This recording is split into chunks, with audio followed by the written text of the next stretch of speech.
Hello, everyone, and welcome back to the podcast. I am your host, Sarah. And I am John. It is wonderful to be here.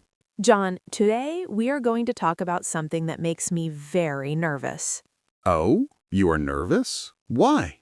because we are going to talk about feelings. You know, as a non-native English speaker, and even for native speakers, this is the hardest topic.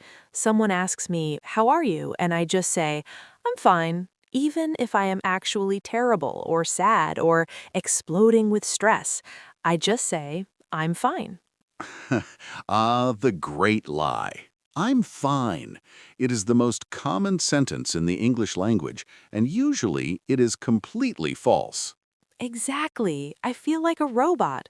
I am fine. I am good. I am bad. I want to go deeper, John. I want to learn how to express the storm that is inside my heart, but I don't have the words. That is a beautiful goal, Sarah. You were talking about emotional granularity. Emotional granularity? That sounds like a type of sugar.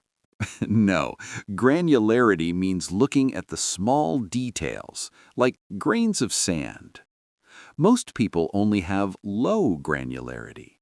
They see the world in black and white. I feel good or I feel bad.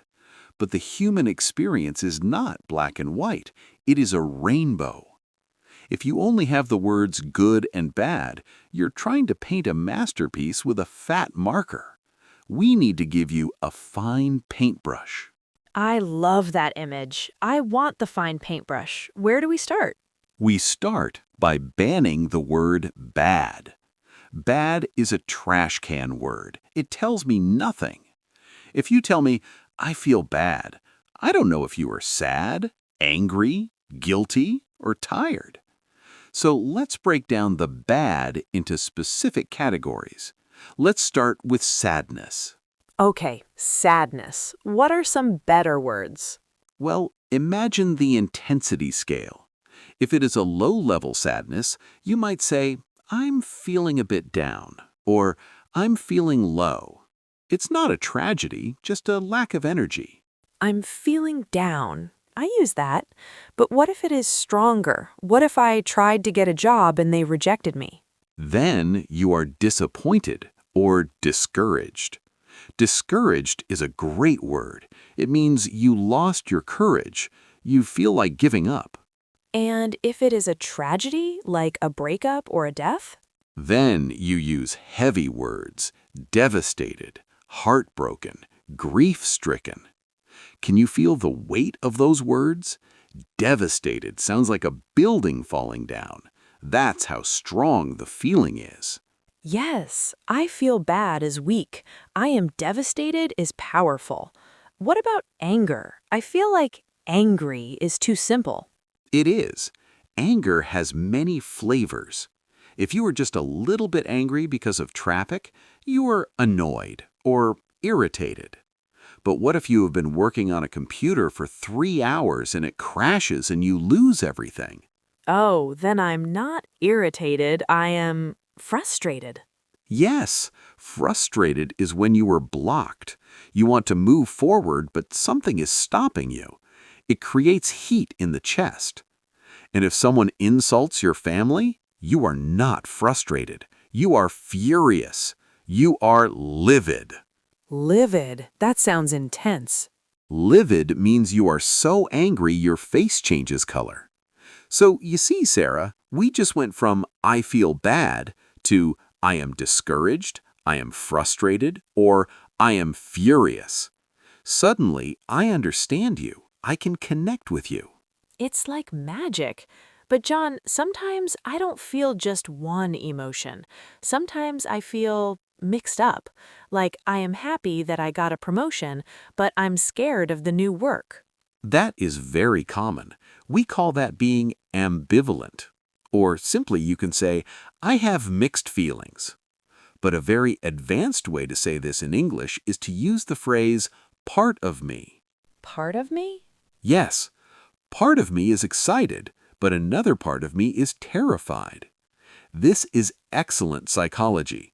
It shows that you're complex. You are acknowledging the internal conflict. I like that. It feels very honest. But John, English speakers love metaphors. They don't just say adjectives. They say weird things like, I'm over the moon. Yes, English is a very visual language. We often describe emotions as physical sensations or places. Let's look at anxiety. Anxiety is a huge topic today. How do you describe anxiety using your body? I usually feel it in my stomach. Exactly. The classic idiom is, I have butterflies in my stomach. We usually use this for nervous excitement, like before a first date or a presentation. But if it is real anxiety, heavy anxiety, we might say, my stomach is in knots. Knots. Yes, that's exactly how it feels. Tight and painful. Or we describe the weight. I have a weight on my shoulders. I feel heavy. If you are very busy and stressed, you might say, I'm drowning. I'm drowning in work. I have said that before. It paints a very clear picture of desperation. What about happiness? We usually describe happiness as going up. I'm on cloud 9. I'm walking on air. I'm on top of the world. Happiness is light. It floats. Sadness is heavy. It sinks. And anger. Anger is heat, fire. I'm boiling. I need to blow off steam. I see red. Seeing red, that means you're so angry you lose control? Yes, like a bull in a bullfight. Using these metaphors helps native speakers understand exactly how you feel. If you tell me, John, I'm drowning, I immediately want to help you. I want to throw you a rope. If you just say, I'm busy, I might say, okay, good luck. The metaphor triggers empathy. That is a great point. The words we choose determine how people react to us. But John, I have a grammar question. Sometimes I hear I feel, and sometimes I hear I am. Is there a difference between I feel sad and I am sad?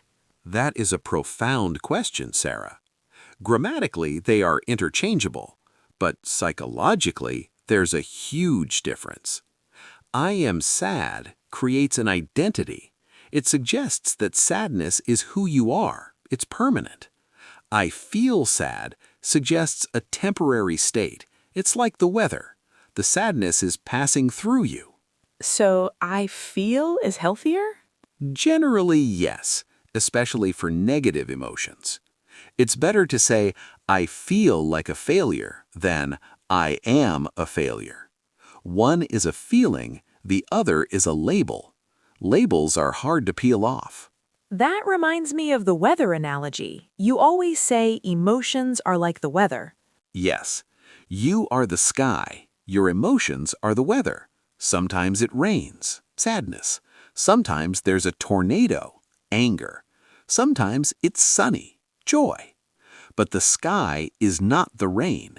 The sky holds the rain, but it is not the rain. When you speak English, try to describe the weather. Don't become the weather. I love that. I am currently experiencing a thunderstorm of anger. A bit formal, but very accurate. Now, Sarah, we need to talk about the hardest situation, talking about feelings in relationships. Oh boy, this is where the fights happen. I usually say things like, you make me so angry, or you are ignoring me. Ah, you just used the most dangerous word in the English language. What word? No, the word you. When you are discussing feelings, starting a sentence with you is an attack.